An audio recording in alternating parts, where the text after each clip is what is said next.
Continuamos con más por este lado del set. Es momento de nuestro segmento de recomendaciones médicas y esta mañana vamos a hablar sobre una de las enfermedades más comunes que afecta o más frecuentes que afecta la neurología y es la enfermedad de Parkinson. Para ello nos acompaña el doctor Adrián Coulson, él es neurólogo y nos va a comentar sobre esta enfermedad. Buenos días, ¿cómo está, doctor? Muy buenos días.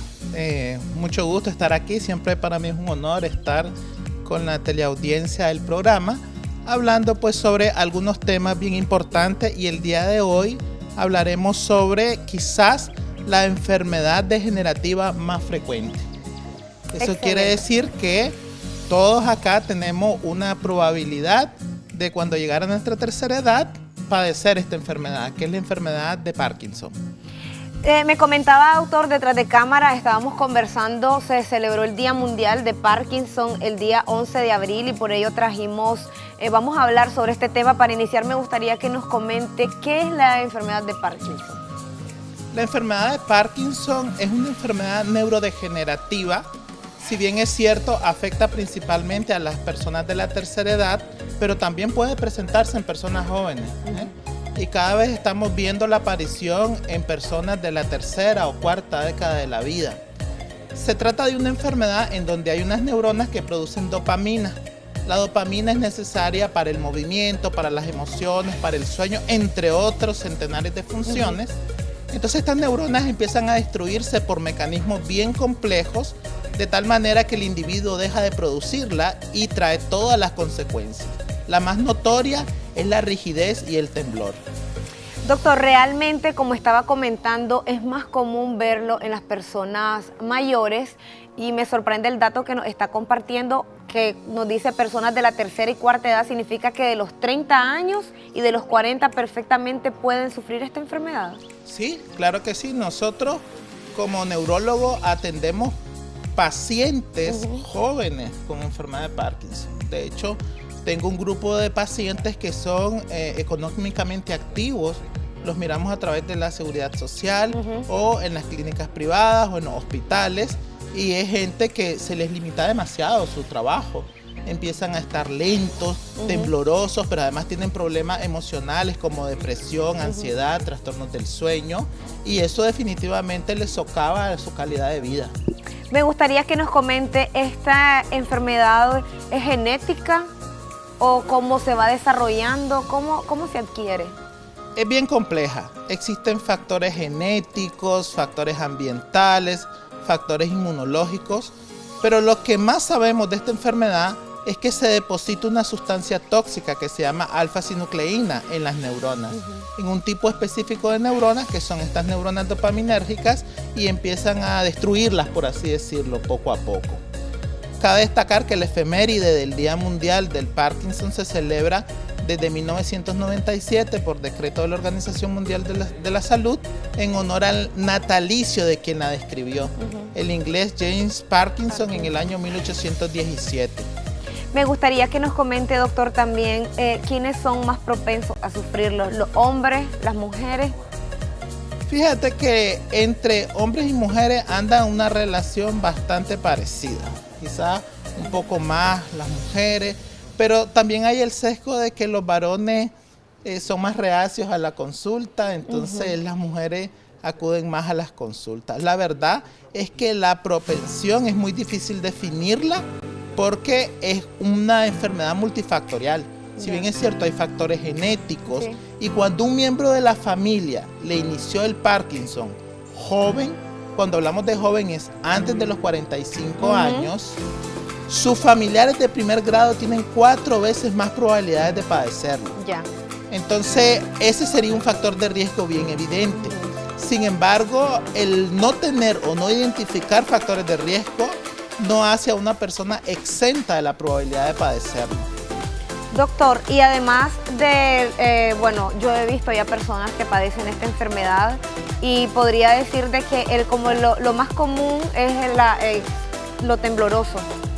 El temblor en el cuerpo, en las manos. No sé si se da en otra parte del cuerpo. Me gustaría que nos comente, aparte del estrés, el insomnio de sueño, ¿qué otras afectaciones podría tener esta enfermedad? Fíjate que aunque el temblor es lo más notorio y a veces el diagnóstico se retrasa si no hay temblor, existe una forma de Parkinson no temblorosa y que es menos reconocida por el médico que no tiene experiencia en el manejo de esta enfermedad.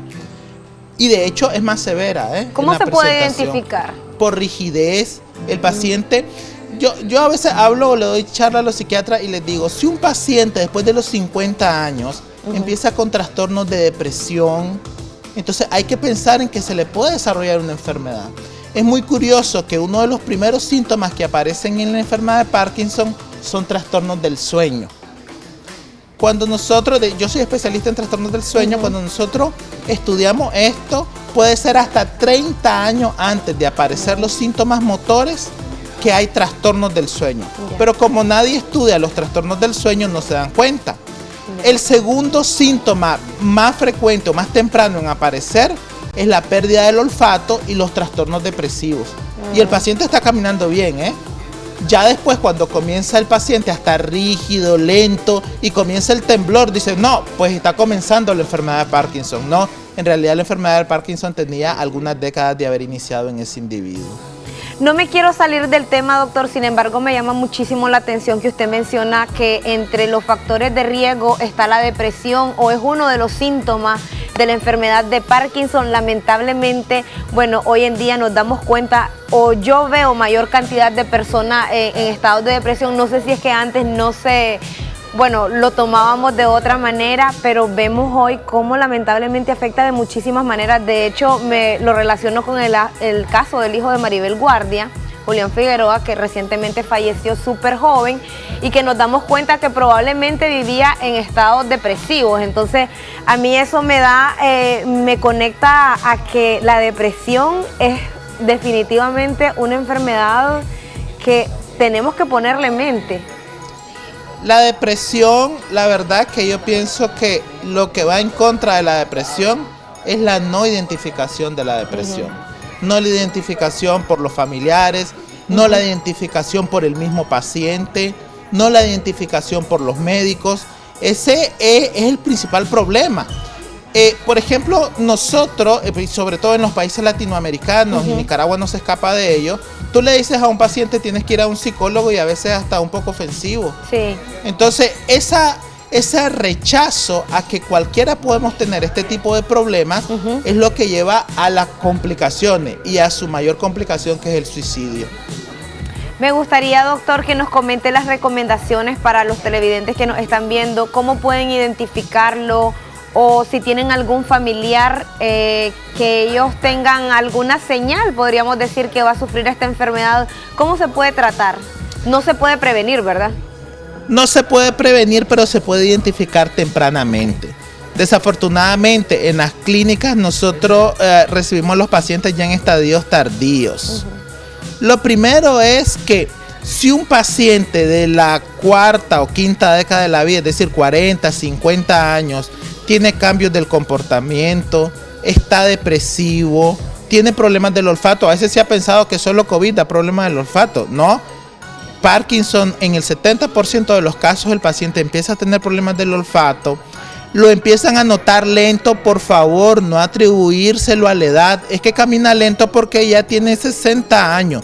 Que lo diga el médico, y el médico neurólogo, y el neurólogo clínico, el neurólogo de adultos, que es el que ve la parte médica. Si empieza a haber un temblor, aunque Parkinson no es la única enfermedad que se acompaña de temblor, pero si hay un temblor en una persona de 40, 50 años, tiene que ir al neurólogo. Pacientes que empiece con un estreñimiento que antes no tenía, tiene que ir al neurólogo. Pacientes que ya le esté costando levantarse desde su silla a la posición de pie o de la cama a sentarse, tiene que ir donde un neurólogo. Estas son las señales de alarma que te puede decir, ahí está comenzando la enfermedad de Parkinson. Excelente, muchísimas gracias, doctor, por toda la información que nos compartió esta mañana. Bueno, ya para finalizar me gustaría saber, ¿la enfermedad de Parkinson es mortal? Fíjate que como Parkinson no te mata, pero hay complicaciones que se asocian a la enfermedad de Parkinson que sí. Por ejemplo, las caídas con las fracturas de pelvis, el mal manejo de las secreciones salivales en estadios tardíos, que hacen que se aspiren las bacterias y los pacientes tengan neumonía, empiezan a comer menos y a bajar de peso y el sistema inmune les disminuye bastante y las enfermedades infecciosas les afectan. También se asocia a enfermedades cardíacas porque hay manifestaciones disautonómicas y entonces de manera indirecta sí el paciente se reduce totalmente su expectativa de vida.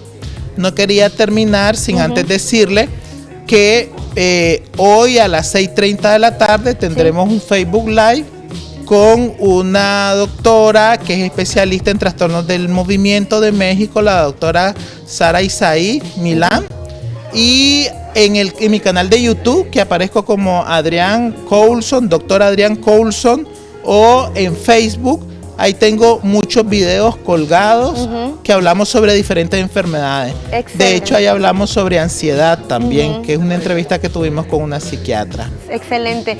Doctor, y ya la última pregunta. A nivel mundial, ¿qué tan común es? ¿Cómo están las estadísticas en cuanto a la detección del Parkinson? No tenemos estadísticas en todos lados, pero miremos México. México, 50 por cada 100,000 habitantes van a tener la enfermedad de Parkinson. Hay una estimación de acuerdo a los países europeos que tienen mayor estadística, en donde se estima que en México hay 1 millón de pacientes padeciendo con enfermedad de Parkinson. Y pues para el 2030, por ahí andaremos en 30 millones de pacientes teniendo esta enfermedad. Excelente, muchísimas gracias. Ya para finalizar, solo me gustaría que nos comparta sus números de contacto y cómo lo podemos encontrar en las redes sociales para las personas que deseen mayor información. Claro que sí, nosotros atendemos en la clínica Neurofarma, que es el 222-33-200, y en nuestras redes sociales, Facebook, YouTube, Instagram, como Dr. Adrián Coulson, me pueden encontrar en YouTube. Y para Neurofarma, que es la clínica donde atendemos, como Neurofarma Managua. Excelente, muchas gracias. Vamos a finalizar de esta manera este segmento de recomendaciones médicas y nos vamos a trasladar al otro lado del set con más aquí en Primera Hora.